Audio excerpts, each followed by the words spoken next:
Alhamdulillah wassalatu wassalamu ala Rasulillah wa ala alihi wa sahbihi wa mawalah wa la hawla wa la quwata illa billahi wa ba'd.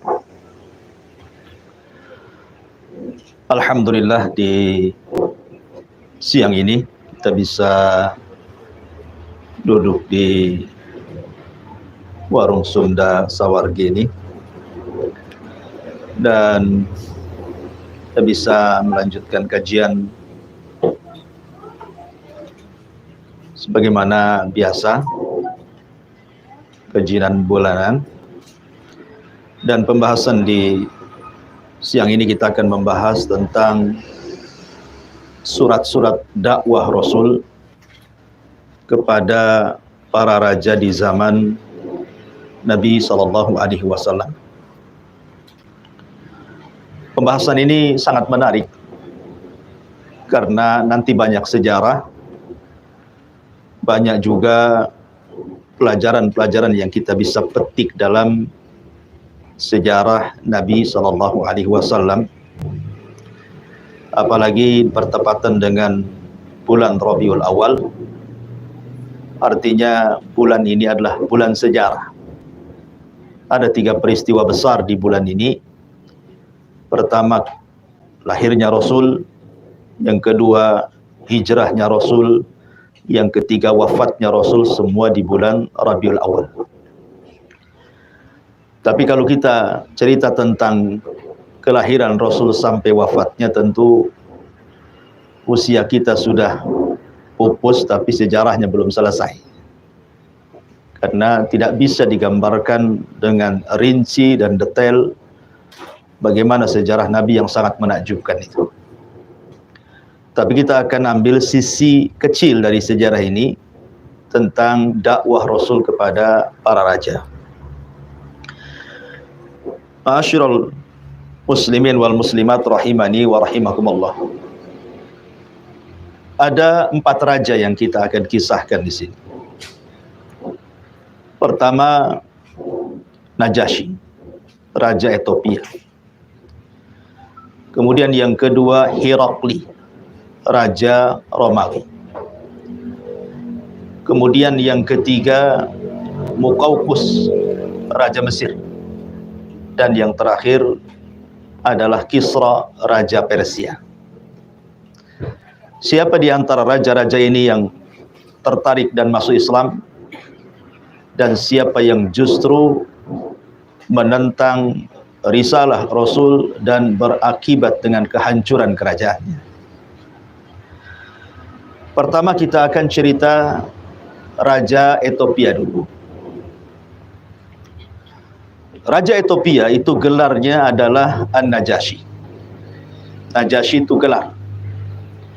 Sama dengan Kisra, gelarnya raja Persia, Kaisar raja Romawi, dan Muqawqis raja Mesir, Tuba raja Yaman, dan begitu seterusnya. Adapun namanya adalah Ashamah ibn Afjur atau Ashamah ibnu Abhur. Jadi nama rajanya adalah Ashamah ibn Abjur atau Ashamah ibn Abhur. Sekilas tentang masa kecilnya dulu ya. Baru kita masuk kepada risalah Nabi. Ma'asyiral muslimin wal muslimat rahimani wa rahimakumullah. Ashamah ibn Afjur ini adalah anak dari seorang raja. Namanya Afjur, raja Ethiopia kala itu. Raja Afjur ini tidak punya anak kecuali 1, ya Ashamah ini namanya.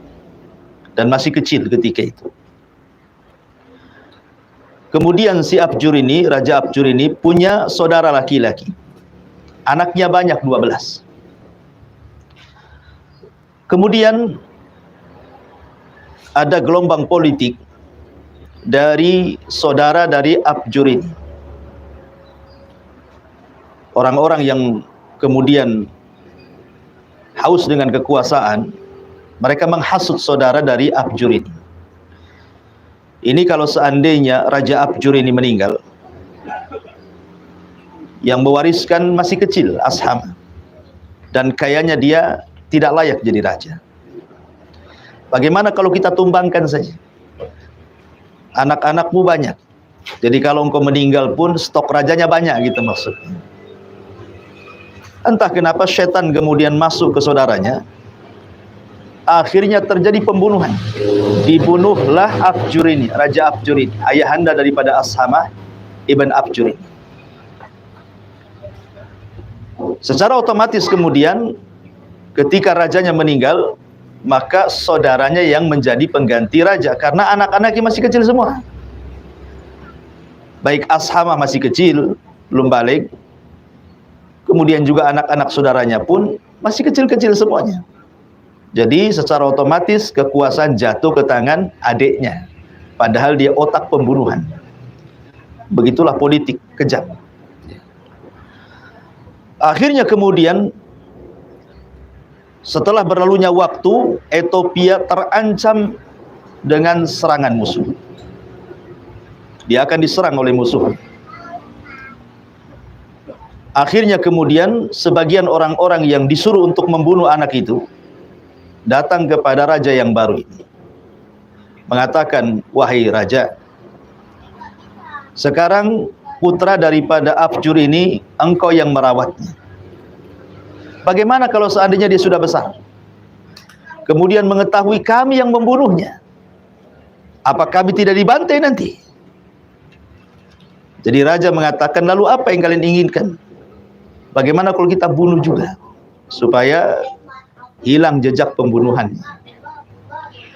Tapi sang raja ini masih punya iba dan mengatakan, celaka kalian, kita sudah membunuh bapaknya, kita bunuh pula anaknya, katanya. Saya tidak mau. Akhirnya mereka mengatakan, ya sudah, kalau tidak dibunuh, kita asingkan saja anak ini. Kita asingkan saja. Kita letak di sebuah daerah, dan jangan ada yang tahu dia anak raja, biar tidak jadi raja. Akhirnya sepakat, kemudian Ashamah ibn Afjur ini akhirnya diasingkan di satu tempat. Di waktu yang sama terjadi musibah besar di Ethiopia itu. Ada badai yang kemudian menghancurkan sebagian tiang-tiang istana. Allah takdirkan ada satu tiang roboh mengenai raja, mati pula rajanya. Jadi nggak ada lagi raja tuh. Sementara anak-anaknya masih kecil dan tidak layak jadi raja. Akhirnya orang-orang yang disuruh membunuh Afjur ini, kemudian mereka rapat sesama mereka. Gimana nih? Ethiopia sudah mau diserang, sementara tidak ada yang bisa menyatukan kalimat rakyat Ethiopia, rajanya sudah mati. Kemudian mereka memilih anak-anak raja yang 12 itu, semua tidak layak jadi raja.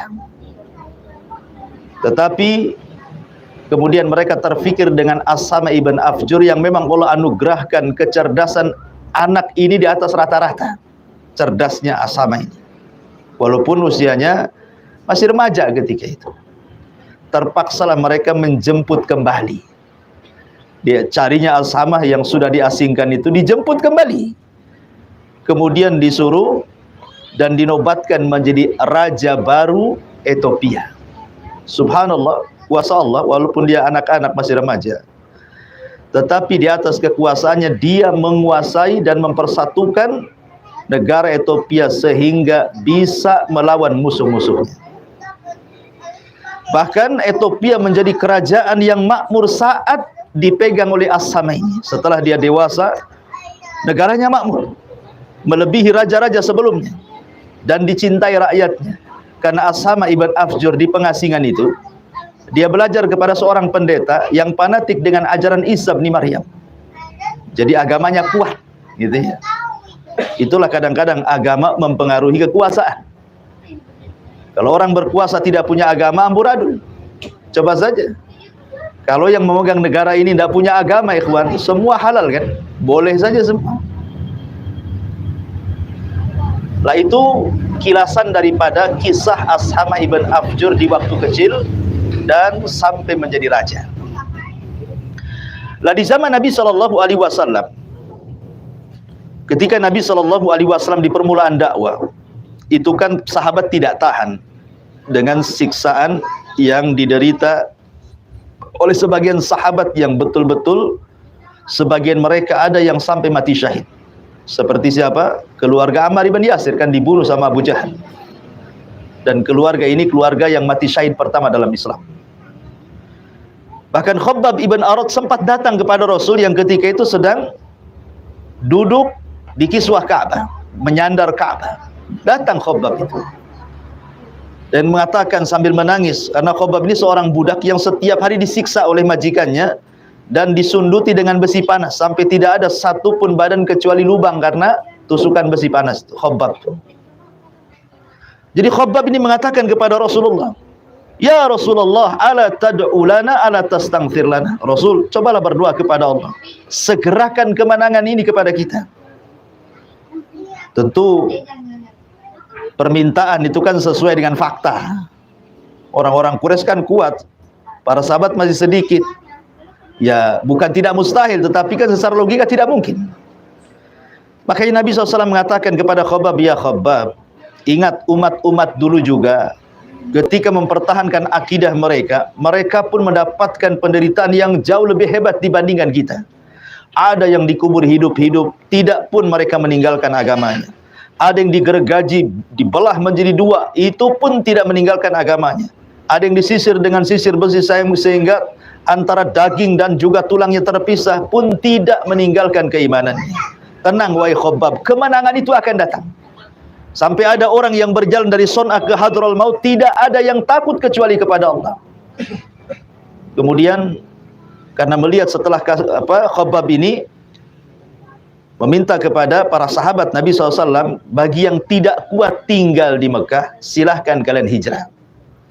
Kemudian Nabi SAW mengarahkan hijrahnya ke Ethiopia. Kenapa ke Ethiopia? Ada alasannya. Nabi SAW mengatakan karena di Ethiopia itu ada malikun adil lam yadlim ahada. Ada raja yang sangat adil, dia tidak pernah menzalimi rakyatnya. Kalau kalian hijrah ke sana, kalian akan aman, kalian akan merasakan lezatnya ibadah di sana. Maka berangkatlah beberapa belasan orang dipimpin oleh Utsman ibn Affan dan Ja'far bin Abi Thalib. Ja'far bin Abi Thalib ini memimpin Abdul Muttalib memimpin ke Habasyah, Ethiopia.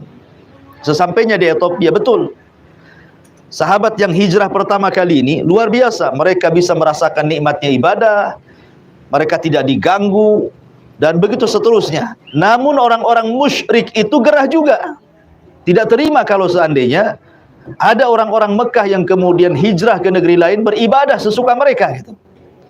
Maka Abu Jahal pun mengirim dua pedagang besar yang memang sudah dikenal di negara-negara seberang gitu ya.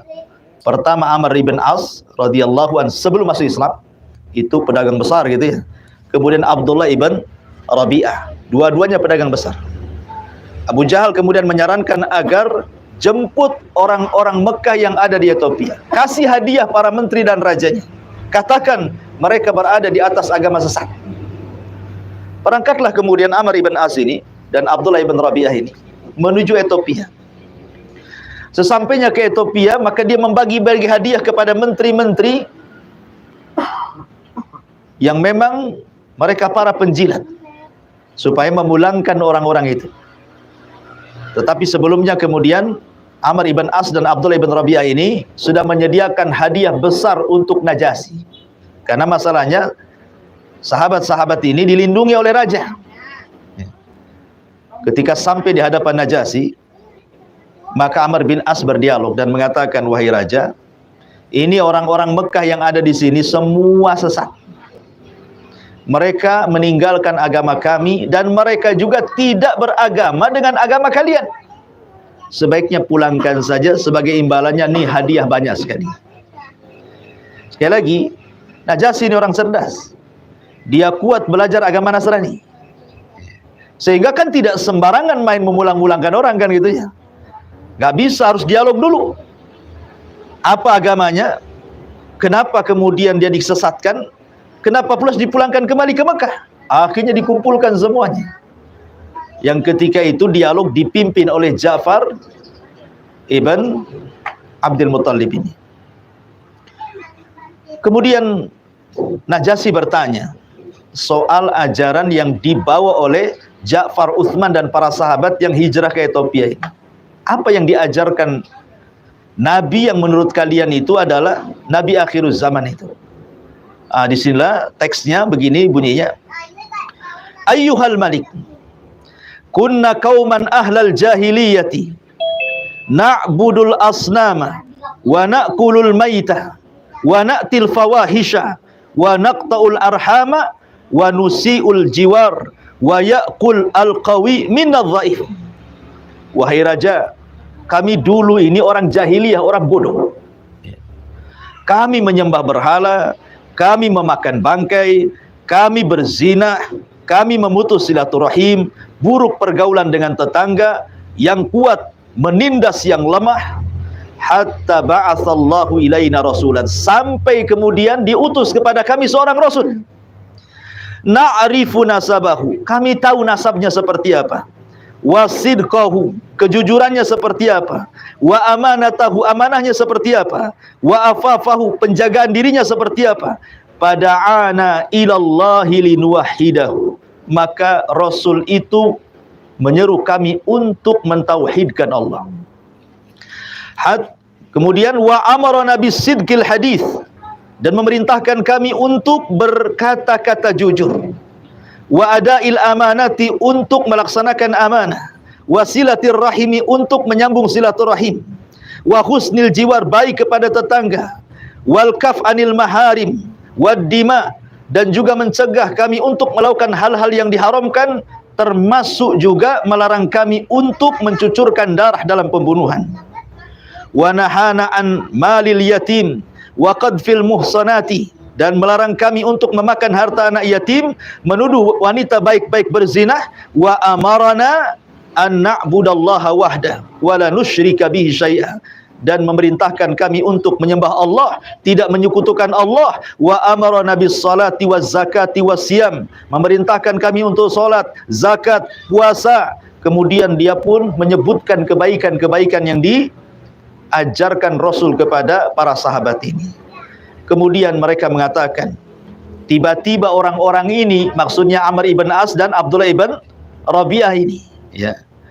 Apa ini? Wafatanuna an dinina liyarudduna ila ibadatil awsan. Ternyata orang ini datang mengancam kami, memfitnah agama kami agar kami kembali menyembah patung. Wa an nastahilla ma kunna nastahillu minal khaba'is, dan untuk melakukan hal-hal yang kami anggap ini perbuatan kotor. Falamma qaharuna wa dhalamuna wa dayyaquna alaina, ketika mereka memaksa kami, mendolimi kami, menyempitkan kehidupan kami, wa halu bainana wa baina dinina, menghalang-halangi agama-agama kami, kharajna ila biladika, sebab itulah kami keluar ke negerimu wahai raja, wakhtarnaka ala man siwaka, dan kami pilih kerajaanmu dibandingkan kerajaan yang lainnya. Waraghibna fi jiwarika, dan kami senang berada di sampingmu. Warajauna an la nudlam indaka ayyuhal malik, dan kami berharap agar kami tidak dizalimi ketika berada di kerajaanmu ini wahai sang raja. Lihat, luar biasa dialognya Ja'far bin Abi Thalib meyakinkan seorang raja ini. Inilah agama Islam nih. Jadi yang dikatakan oleh Ja'far ini rangkuman Islam nih, yang diajarkan Nabi SAW kepada para sahabatnya. Faqala Najasyi, maka berkatalah Najasyi kepada Ja'far, hal ma'aka mimma ja'a bihi anillah min syai'in, apakah ada bukti kalau memang ajaran yang dibawa nabimu itu betul-betul bisa dijadikan barang bukti? Maka akhirnya kemudian Amr ibn As pun membacakan beberapa ayat Al-Quran. Tiba-tiba kemudian setelah dibacakan beberapa ayat Al-Quran dari surah Maryam yang menceritakan tentang kisah Maryam dan Isa, kan, akhirnya kemudian Raja Najasyi ini menangis. Tiba-tiba Amr bin As ini nyeletuk kepada raja, akan tetapi wahai raja, agama orang ini, ya, maksudnya para sahabat ini, dia berseberangan dengan agama. Dia tidak mengakui bahwa Isa itu anak Tuhan. Isa itu satu di antara tiga Tuhan. Isa itu titisan Tuhan. Dia tidak mengakui itu dan mengatakan Isa itu hamba Allah. Tetapi Ashama ibn Afjur mengatakan tidak. Apa yang dikatakan orang ini benar semuanya. Apa yang dikatakan orang ini benar semuanya. Akhirnya kemudian kenapa Ashama ibn Afjur ngomong begitu? Ingat bahwa surat yang dihantarkan Nabi SAW kepada Najasyi itu, di antara bunyinya adalah Bismillahirrahmanirrahim, dari Muhammad ibn Abdillah dan Rasulnya, tertuju kepada adimu pembesar dari Najasyi Ethiopia, Raja Najasyi Ashama ibn Afjur, aslim taslam, masuklah kau ke dalam Islam maka engkau akan selamat. Kalau tidak, kata Nabi SAW, engkau akan menanggung dosa Arisiyun. Dosa Arisiyun. Ini ada kaitan dengan umat Arisiyun dalam surat ini. Siapa umat Arisiyun ini? Nanti ada kaitan dengan kenapa Najasyi justru membela sahabat Ja'far dan juga sahabat yang lain ketika membacakan surah Maryam bahwa Isa itu bukan Tuhan, Isa itu bukan anak Tuhan, Isa itu bukan satu di antara tiga Tuhan. Dia tidak marah, justru membenarkan kan. Pada itu kan berseberangan dengan akidah Nasrani kan. Dalam surat Rasul itu, Rasul mengingatkan soal suku Arisiyin. Kalau engkau wahai Ashama tidak masuk Islam, engkau akan menanggung dosa Arisiyun. Siapa Arisiyun ini? Arisiyun ini diambil dari kalimat Arius. Jadi ada seseorang pemimpin namanya Arius di zaman itu. Jauh-jauh di zaman Najasyi ada namanya orang namanya Arius. Ya, makanya kelompoknya kemudian disebut Arisiyun. Memang dia pemikirannya banyak terpengaruh dengan Plato. Ya, Plato Yunan, ma'ruf ya, kerajaan Yunan, ada tokohnya Plato gitu. Dia banyak terpengaruh dengan pemahaman Plato. Lah, Arius ini dia orangnya agak sedikit religi. Jadi agak keras. Di zaman dia, Arius itu berseberangan dengan orang-orang yang mengatakan Isa Tuhan, Isa anak Tuhan, atau Isa satu di antara tiga Tuhan. Ini Arius tidak percaya itu. Sehingga di zamannya Nasrani dipecah jadi dua. Karena Arius ini masih mengikuti ajaran Isa bin Maryam yang mengatakan Isa itu nabi, yang mengatakan Isa itu rasul. Dia bukan Tuhan.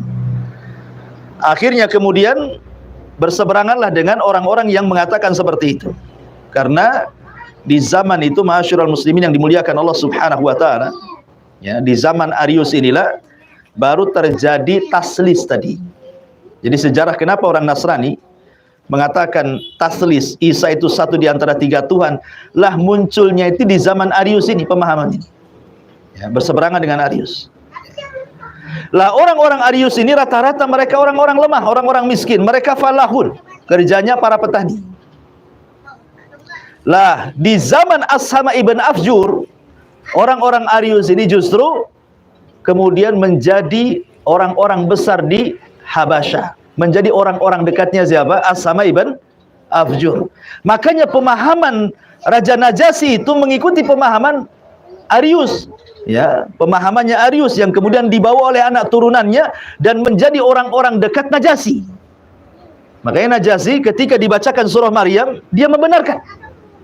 Disebab itulah kemudian Najasyi masuk Islam.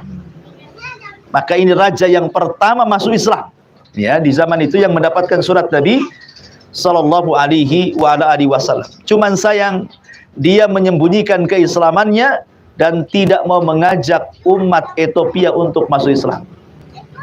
Walaupun belakangan ya Ethiopia pun, kalau kita lihat Ethiopia itu orang-orang Afrika kan banyak juga Muslim. Ya, bahkan mayoritas Muslim kan. Karena Afrika itu pernah dikuasai di zaman siapa? Muawiyah. Muawiyah bin Abi Sufyan, daratan Afrika kan masuk Islam. Dan sampai sekarang Afrika itu orang yang muslimnya ya berbangga bahwa pernah ada raja mereka yang masuk Islam. Ya, siapa? Najasyi. Ini kisah Najasyi yang pertama. Raja yang masuk Islam di zaman Nabi sallallahu alaihi wasallam. Kemudian yang kedua, kita beranjak kepada raja yang kedua, Herakli. Herakli itu pembesar Romawi. Ingat, kerajaan Romawi di zaman itu kerajaan adidaya. Islam itu negara kecil yang ada di kota Madinah. Ya. Tapi bagaimana Nabi SAW bisa menyurati Romawi, coba bayangkan. Kerajaan semut menantang kerajaan besar namanya kan itu ya. Tapi begitulah. Allah Subhanahu wa taala tidak melihat adat jumlah. Kemenangan dalam perang itu di zaman Rasul bukan melihat jumlah kan. Ketika betul-betul terjadi peperangan antara kaum muslimin dengan orang-orang Romawi yang disebut dengan Tabuk. Perangnya disebut dengan Tabuk, perang Tabuk. Itu perang terakhir yang dipimpin Nabi SAW secara langsung, karena 2 tahun setelah perang ini Rasul meninggal. Artinya ini perang terakhir yang dipimpin Nabi, perang Tabuk itu. Karena perang Tabuk itu yang dilawan bukan orang musyrik, yang dilawan bukan orang-orang Yahudi, karena orang musyrik semua sudah masuk Islam masalahnya. Dengan Fathu Mekah itu kan menjadikan sebab hidayah masuk Islam ya. Kemudian orang-orang Yahudi sudah terusir dari Madinah dengan 4 kali peperangan. Perang Bani Qunaiqah, perang Bani Nadir, perang Bani Quraidah, terakhir perang Khaybar. Itulah perang-perang melawan orang Yahudi, dan Yahudi terusir semuanya.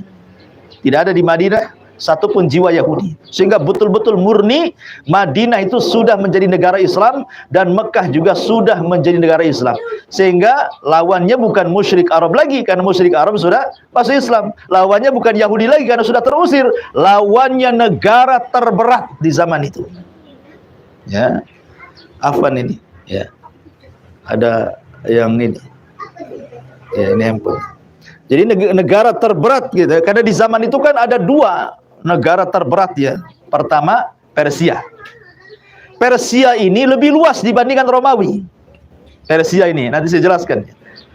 Karena seluruh daratan India itu dikuasai Persia. Ya, seluruh daratan India, kemudian sebagian Afrika, kemudian sebagian Jazirah Arab itu masuk pada wilayah Persia tuh. Anda bisa bayangkan luasnya berapa kali Indonesia itu Persia di zaman itu ya. Jadi memang negara yang kuat, berkuasa selama 12 abad tuh Persia itu ya, 120 tahun berkuasa, tidak ada yang berani melawan Persia. Tetapi sebelah barat ada Romawi kan itu ya, di Syam gitu ya. Romawi pun tak kalah luar biasa juga, walaupun kerajaannya lebih kecil dibandingkan Persia, tetapi negara yang kuat dan modern di zaman itu, di zaman Nabi SAW. Dan dalam perang Tabuk kaum muslimin menang. Mereka akhirnya pulang kembali ke Syam kan. Padahal yang dilawan negara kecil, bayangkan. Tetapi sekali lagi kemenangan bukan karena kecilnya negara, tapi karena Allah dan izin dari Allah Subhanahu wa taala. Kita sedikit cerita tentang biografi siapa Herakli ini. Herakli ini, ikhwan, julukannya adalah Kaisar. Atau bahasa kitanya Kaisar. Bahasa Arabnya Kaisar gitu ya. Jadi kenapa Raja Romawi disebut Kaisar? Ketika Herakli ini di kandungan ibundanya, sedang hamil, di dalam kandungannya itu ada Raja Herakli. Rupanya saat melahirkan tidak bisa normal. Tidak bisa normal. Dan di zaman itu kan beda dengan di zaman sekarang. Kalau sekarang kan tidak bisa melahirkan normal kan dioperasi. Ya kan, dioperasi, dan rata-rata orang yang melahirkan sesar itu ya selamat gitu ya. Kalau di zaman sekarang. Tapi di zaman itu kan belum ada peralatan. Akhirnya terpaksa harus dibelah perutnya. Dalam bahasa Arab, dalam bahasa mereka, dibelah perutnya itu adalah Kaisar, itu artinya dibelah perutnya.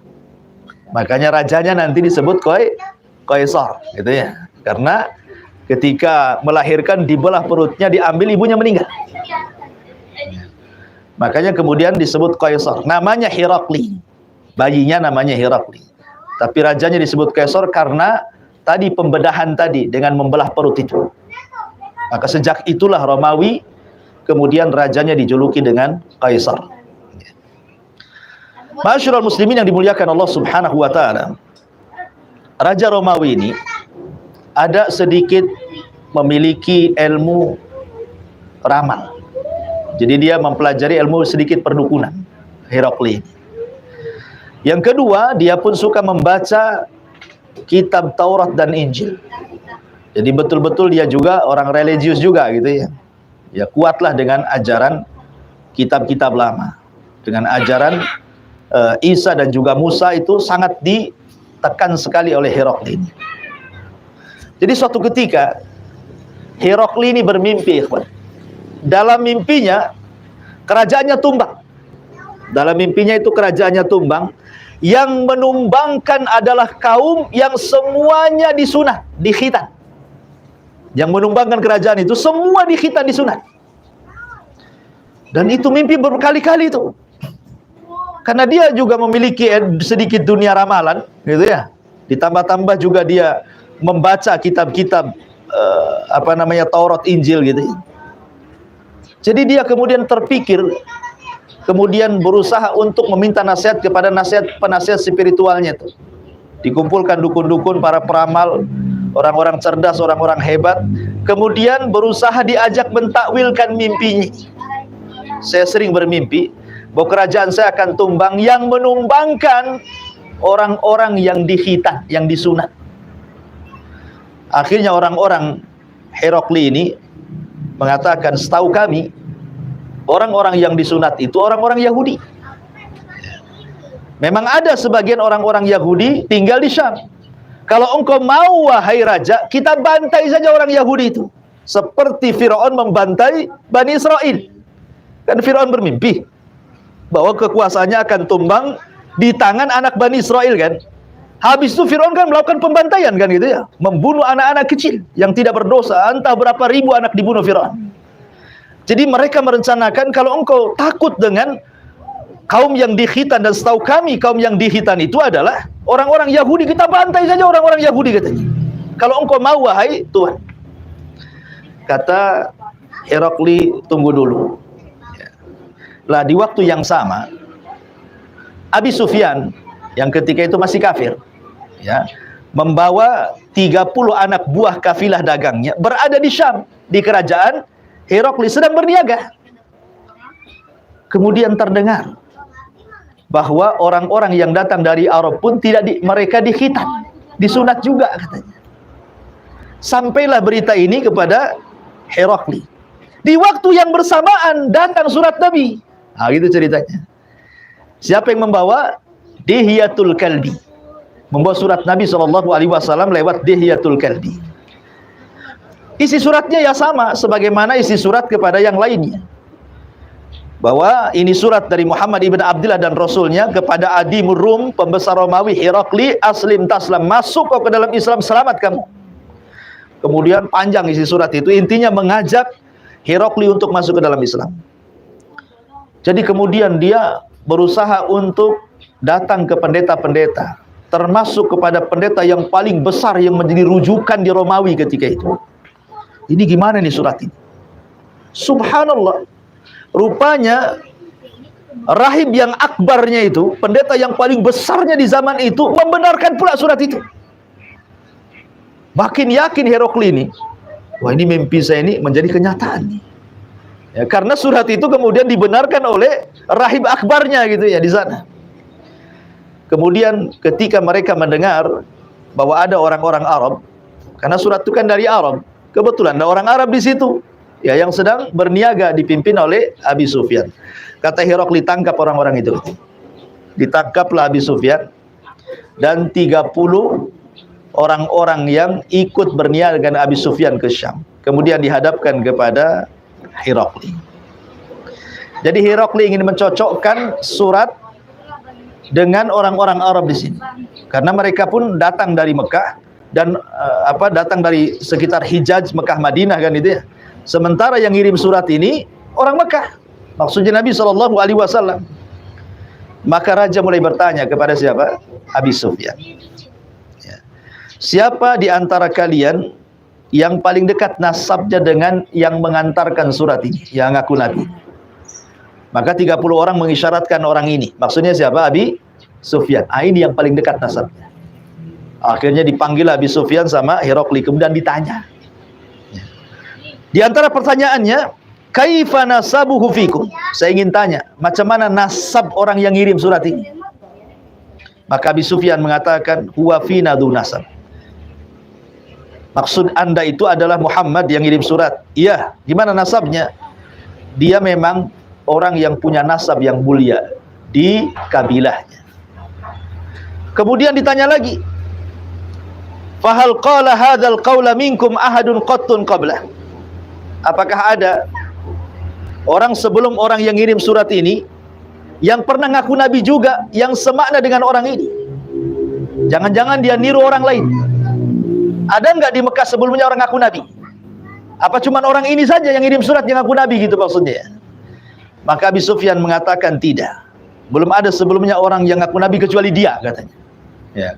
Kemudian ditanya lagi, fahal kana min abaihi min malikin? Apakah yang ngirim surat itu dia anak seorang raja? Kalau anak seorang raja berarti ada unsur politik kan gitu. Jangan-jangan dia ngaku nabi ingin merebut kerajaan bapaknya. Ya. Tapi Abi Sufyan mengatakan tidak. Bapaknya bukan raja, orang biasa. Ya. Kemudian dia bertanya lagi.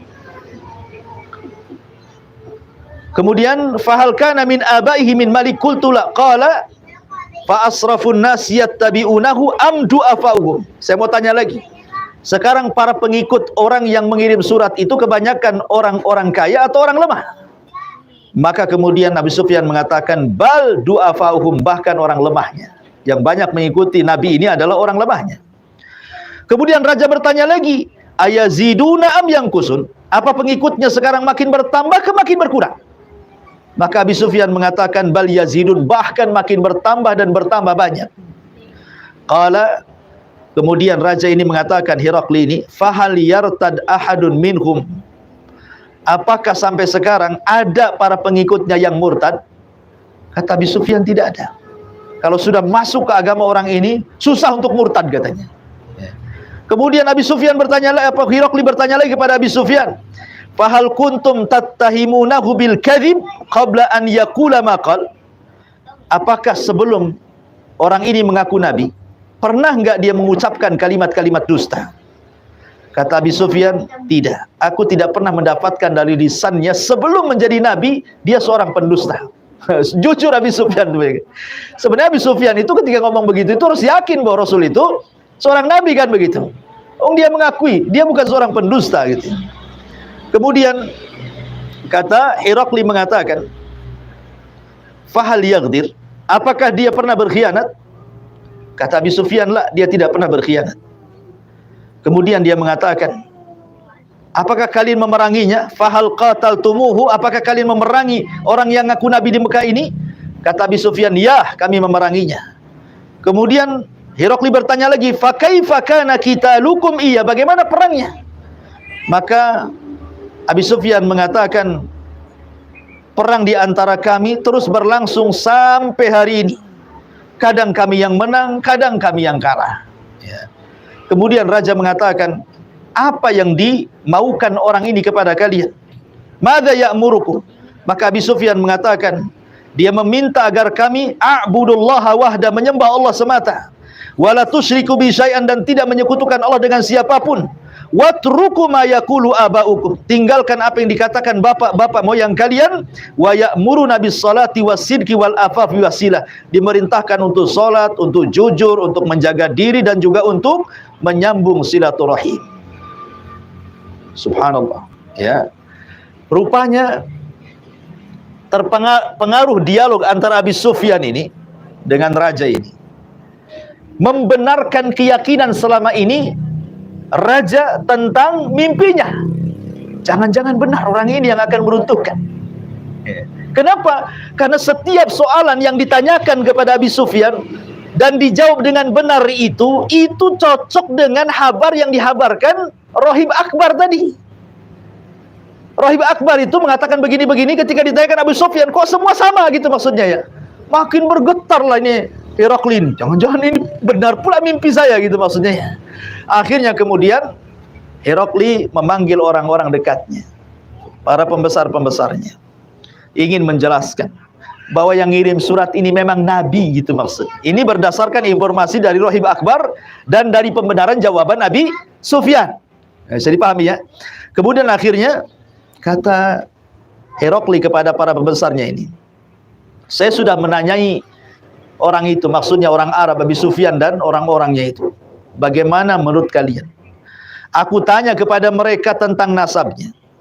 Mereka mengatakan dia memiliki nasab. Ya, begitulah seorang Rasul, seorang Nabi harus memiliki nasab yang baik. Kemudian aku tanya lagi kepada orang itu, ya, bahwa orang ini memerintahkan begini, begitu. Ya, memang seorang Nabi harus begini dan begitu. Jadi semua ucapan yang ditanyakan kepada Abi Sufyan itu dijadikan pembenaran dia tentang mimpinya, disampaikan kepada para pembesarnya. Sampai di akhir pidatonya dia mengatakan kepada para sekitarnya ini, para orang-orang besarnya, apa kata dia? Demi Allah, aku yakin dia seorang nabi. Lau kuntu indahu la ghasaltu an qadami. Kalau aku berada di sampingnya hari ini, akan aku cuci itu kedua kakinya itu. Coba ngomong gitu di hadapan para pembesar loh, Pak. Dan di hadapan Abi Sufyan yang mendengarkan juga dialog itu. Apa kata Abi Sufyan? Wah, makin besar nih nama Muhammad dikit. Jadi dia mengatakan, qad addama ibnu Abi Kabsin, katanya Abi Sufyan ini. Sungguh telah besar namanya anak daripada Abi Kabsin. Kenapa Abi Sufyan mengatakan Abi Kabsin? Abi Sufyan karena bencinya sampai Nabi. Ya, dia tidak mengatakan anak Abi Abdul Muttalib, enggak. Keturunan Bani Hasim, enggak. Nah, dia menasabkan kepada siapa? Kepada keluarga Halimah Sa'diyah yang menyusui Nabi. Ya, Ibn Abi Kabsin itu adalah kakek buyutnya Halimah yang menyusui Nabi SAW, kan gitu. Jadi saking bencinya nih, ya, Abi Sufyan kepada Rasul, tidak mau menasabkan Nabi itu kepada kakek buyutnya, malah dinasabkan kepada kakek buyutnya Halimah sebagai ibu susuannya gitu. Wow, sungguh besar nih namanya Muhammad ini, putra Abi Kabsin nih katanya. Dari situ akhirnya Hirokli berusaha mengajak kaumnya untuk masuk Islam. Tapi kaumnya malah lari. Justru membunuh siapa? Jangan-jangan raja ini terhasut dengan Rohib Akbar katanya. Dibunuh Rohib Akbar itu akhirnya. Ketika kemudian pembunuhan Rohib Akbar itu, pendeta besar itu, mulai goyang tuh keimanan siapa? Hirokli. Wah, kalau saya tetap mengajak orang-orang Romawi masuk Islam, habislah kerajaan saya. Di Rohib sudah dibunuh, jangan-jangan saya pula dibunuh gitu ya. Akhirnya dia pun mengatakan, tidak, mungkin bahasa kitanya, saya hanya bercanda saja kepada kalian itu. Sebenarnya saya ingin menguji keimanan kalian. Akhirnya goyang lagi keimanannya. Tetapi subhanallah, Hirokli ini masih mengagungkan surat Nabi. Dia meminta surat itu untuk dijaga dan diletakkan di sebuah kotak. Dan betul-betul jangan dihilangkan. Dijaga betul suratnya itu. Ya. Jadi walaupun Hirokli tidak masuk Islam, tetapi dia menjaga suratnya, diletakkan di kotak, kemudian dijaga, dan dia memberikan hadiah kepada Rasul lewat Dihyatul Kalbi. Dia tidak bisa masuk Islam, tapi saya akan berikan hadiah banyak.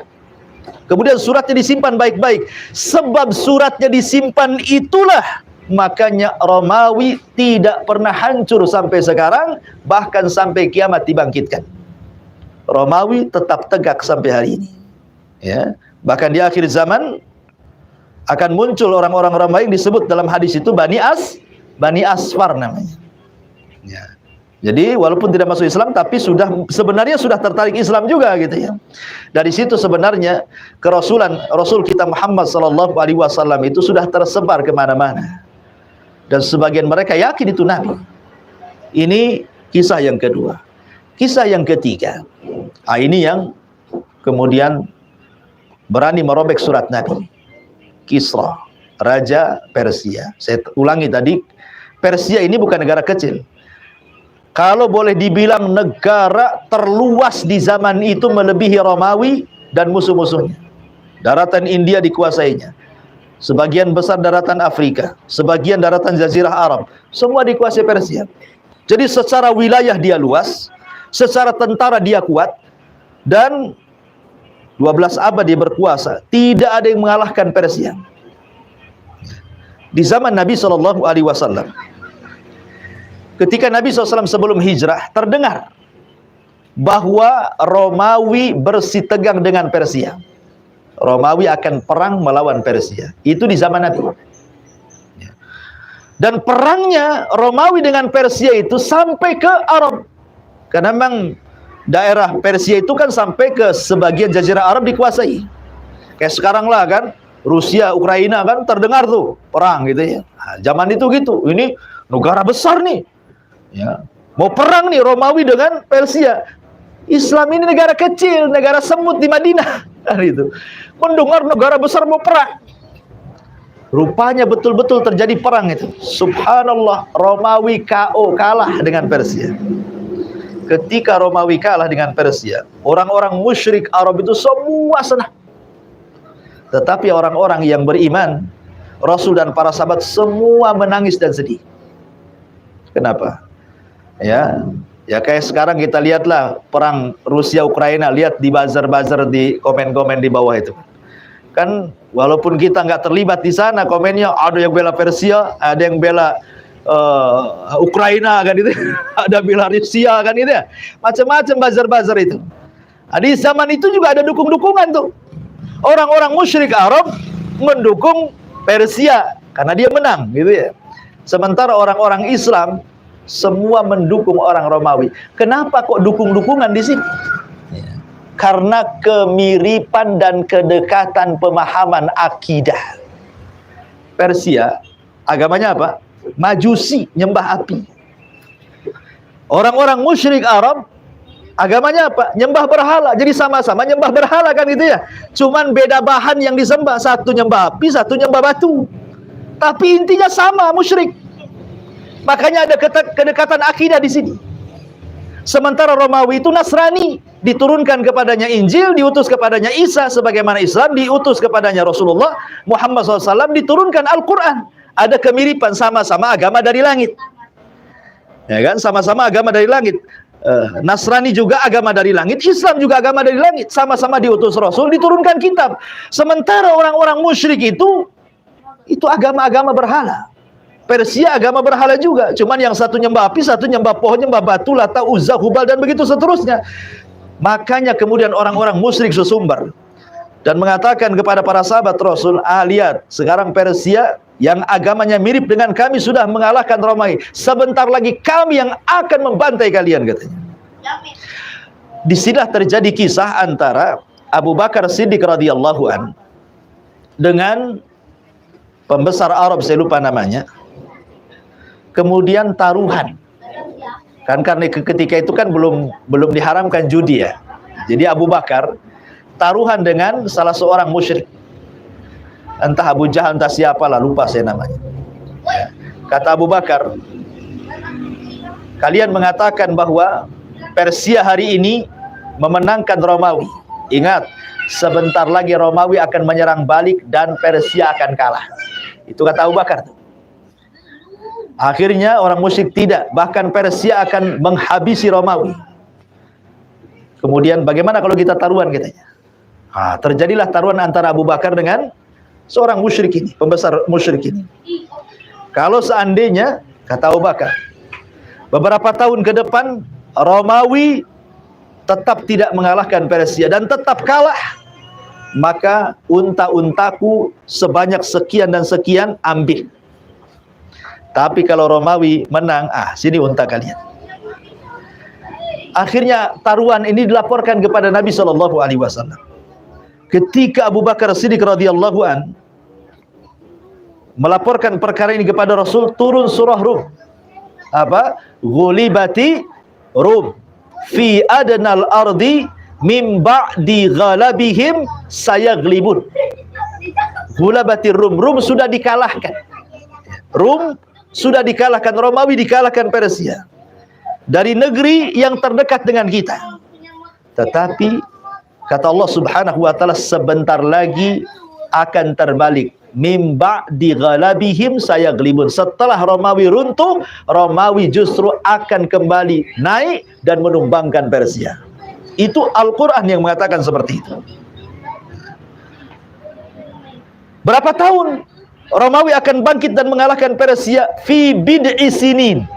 Ya, Quran mengatakan fi bid'i sinin, antara 1 sampai 9 tahun. Oh, kata Abu Bakar, kira-kira berapa tahun wahai Rasul? 3 tahun? 4 tahun? Mungkin. Ya mungkin juga gitu. Akhirnya berani Abu Bakar taruhan tuh. Ya. Rupanya sudah lewat setahun, Romawi tak juga mengalahkan Persia. 2 tahun tak juga mengalahkan Persia. 3 tahun tidak juga. Sesak Abu Bakar ini. Akhirnya datang kepada Rasul. Rasul kok nggak menang-menang Romawi ini? Kata Nabi SAW, kau harus yakin wahai Abu Bakar, Romawi pasti akan menang. Sebaiknya kau tambah tahun taruhannya, kau tambah lagi unta taruhannya, gitu. Rasul katakan begitu. Akhirnya ditambah lagi tahunnya, ditambah lagi untanya. Deal or no deal, deal katanya. Selesai, karena udah deal. Tambah tahun, tambah unta. Subhanallah. Ketika masa-masa taruhan ini, rupanya kan terjadi hijrah. Ya, Abu Bakar Siddiq radhiyallahu an hijrah bersama Rasul dan sahabatnya ke kota Madinah. Sampai di kota Madinah terjadi perang Badar. Orang yang diajak taruhan dengan Abu Bakar meninggal pula di perang Badar ini, orang musyrik ini. Dan setelah terjadi perang Badar, terdengar informasi Romawi menang dan Persia kalah. Ya kan? Awalnya Romawi kalah, sekarang Persia kalah. Kata Rasul, kata Abu Bakar, ya Rasulullah, kita menang taruhannya, cemana orang udah mati, katanya. Tapi Rasul mengatakan, gak apa-apa, ambil untanya, kan dia masih punya anaknya, ambil dari anaknya. Siapa walinya, ambil untanya. Karena sekali lagi belum ada larangan judi waktu itu. Tapi setelah ada larangan judi kan tidak boleh taruhan. Itu kan di awal-awal. Ya. Di sini masyarul muslimin yang dimuliakan Allah Azza wa Jalla, apa sih hubung kait kisah Abu Bakar dengan runtuhnya Persia ini? Begini, ikhwan. Kenapa Persia sampai runtuh dan kalah oleh Romawi dan tidak ada Persia sampai hari ini, bahkan sampai kiamat? Persia tidak akan pernah tumbuh lagi semenjak tumbang oleh Romawi kala itu sampai hari ini, bahkan sampai kiamat tidak ada Persia lagi. Tidak ada Faris lagi, ya, negara.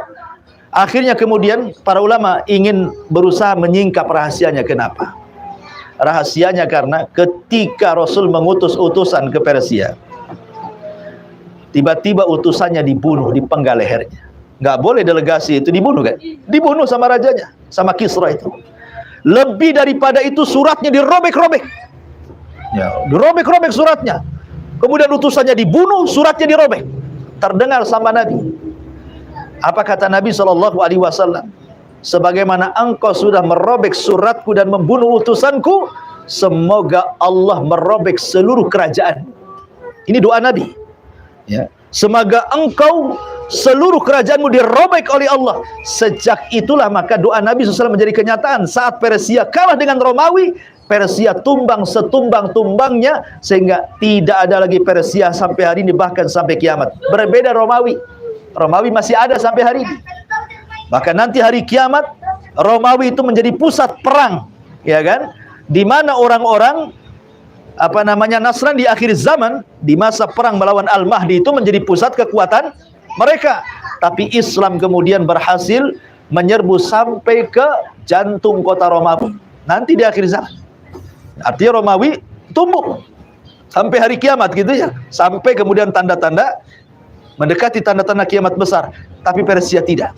Sejak diruntuhkan Romawi tidak ada Persia. Lah rahasianya tadi, kenapa sampai kemudian tidak ada Persia dan tidak tumbuh Persia sampai hari ini? Karena mereka sudah menyobek surat Nabi. Makanya kemudian dirobek seluruh kerajaannya sampai hari ini, bahkan sampai kiamat dibangkitkan. Ya.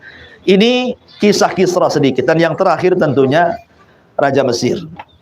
Raja Mesir ini dapat surat juga, Muqawqus namanya. Lah Muqawqus ini sama dengan Herakli juga pada awalnya. Karena kan ini semua beragama Nasrani. Ingat ya, yang Majusi cuman Kisra saja ya. Jadi Najasyi Nasrani, Herakli Nasrani, Muqawqus Nasrani, tiga-tiganya Nasrani. Yang satu kerajaannya di Mesir, yang satu di Ethiopia, yang satu di di Syam, ya, Romawi. Jadi Muqawqus ini memang sebelumnya belum tertarik masuk Islam, tetapi dia baik. Dia baik dengan cara apa? Dia memang tidak masuk Islam, tetapi mengirim hadiah 2 budak. Satu Maria Kibtiyah yang kelak akan menjadi budak Rasul dan melahirkan putra Nabi, namanya Ibrahim. Ya. Tapi Ibrahim meninggal juga kan. Yang kedua Raihanah. Raihanah ini kemudian dihadiahkan oleh Rasul kepada Hasan ibn Thabit, juru bicaranya Nabi. Kemudian diberi 2 unta yang bagus. Ya. Nama untanya Duldul namanya. Ada untanya Duldul, itu unta Nabi. Ya. Kemudian dikasih hadiah banyak. Jadi betul-betul Muqawqis ini menghormati. Dia tidak seperti Kisra merobek-robek kisahnya. Karena belakangannya juga Muqawqis masuk Islam juga. Ketika Mesir dikuasai kaum muslimin, ya, maka dia masuk Islam. Jadi dari sini 4 raja yang disurati Nabi Shallallahu Alaihi Wasallam itu, yang masuk Islam adalah Najasyi, kemudian Muqawqis. Yang tidak masuk Islam tapi masih menghormati adalah siapa? Herakli atau Kaisar. Yang kurang ajar adalah Kisra, karena dia merobek surat Nabi Shallallahu Alaihi Wasallam. Kemudian Allah robek kerajaannya berdasarkan doa Nabi Sallallahu Alaihi Wasallam, dan menjadi sebuah kenyataan tidak ada Kisra sampai kiamat. Ya, inilah diantara kisah tentang pengiriman surat Rasul kepada para raja. Adapun hikmah yang bisa kita petik, ikhwatul fiddin yang dimuliakan Allah Azza wa Jalla, bahwa Islam adalah agama yang benar dan dijaga oleh Allah Subhanahu wa taala. Sehingga karena Islam agama yang benar dijaga oleh Allah Subhanahu wa taala, maka Islam menjadi saksi tersebar di mana-mana. Sampai sekarang kita lihat hampir di semua pelosok ada Islam kan. Walaupun bekas-bekas kerajaan Islam sudah berubah, tapi kan masih banyak Islam itu. Di mana-mana tersebar Islam sampai ke warung Sunda sini dan itu ya. Alhamdulillah kita muslim. Menunjukkan agama ini dilihat dari sejarah luar biasa. Dan itulah perjuangan Nabi SAW sehingga Islam sampai ke Nusantara. Ya, berkat Rasul dan juga dakwah para sahabat yang disebar kemana-mana. Akhirnya kemudian Islam menjadi jaya. Pernah mengalami kejayaannya dulu gitu ya. Ya, di zaman kerajaan-kerajaan dulu, di zaman Bani Umayyah, Abbasiyah, sampai kepada runtuhnya Turki Utsmani. Ya, Turki Utsmani di sejarah Perang Dunia Pertama dulu ya. Intinya bahwa Islam adalah agama yang menyebar luas, dan Nabi SAW sangat berbangga dengan banyaknya umat pada hari kiamat. Makanya jangan membatasi keturunan, supaya keturunan kita banyak dan semua anak-anak kita muslim, cucu-cucu kita muslim. Rasul akan senang dengan banyaknya umat pada hari kiamat, karena 2/3 penghuni sorga itu semua orang Islam. 2/3 penghuni sorga umat Islam. Wallahu a'lam bishawab. Ini yang bisa saya sampaikan. Tapi sebelum saya tutup, mungkin ada yang bertanya, silahkan. Ada? Tidak ada.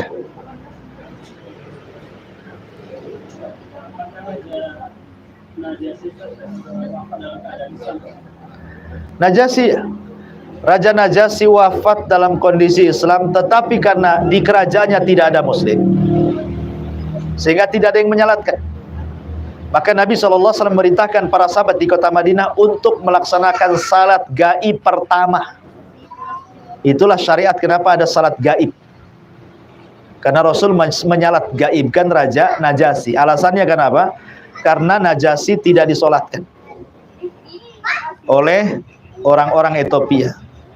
Dari sini terjadi polemik fikih para ulama tentang solat gaib. Apakah solat gaib itu berlaku bagi orang yang belum disolatkan? Umpamanya orang ini tenggelam di lautan, tidak tahu jasadnya di mana. Bagaimana kita ngurus jenazahnya kan? Tenggelam, dengan perahu-perahunya tenggelam. Ya, maka sebagian ulama seperti Syekh Nasiruddin Al-Albani rahimahullah dan juga murid-muridnya mengatakan bahwa solat gaib itu disyariatkan bagi yang belum disolatkan. Kalau sudah disolatkan, apa makna daripada fardu kifayah? Fardu kifayah itu artinya kalau ada yang mengerjakan, gugur bagi yang lainnya. Tetapi yang lainnya, pendapat yang lainnya, Syafi'iyah dan yang lainnya mengatakan tetap ada solat gaib itu boleh dilakukan walaupun sudah disolatkan. Ya, dalilnya Nabi pernah solat di kuburan hamba saya yang hitam yang suka membersihkan masjid. Ya. Intinya ini masalah khilaf ulama. Ya, yang mau nyolat gaibkan silahkan, yang tidak juga nggak ada masalah. Tidak perlu keras dalam masalah khilafiyah furu'iyah. Ya, wallahu a'lam. Baik, saya kira cukup, ini sudah 11:30 ya. Subhanaka bihamdika asyhadu an la ilaha illa anta astaghfiruka wa atubu ilaik. Allahu ta'ala alam. Assalamualaikum warahmatullahi wabarakatuh.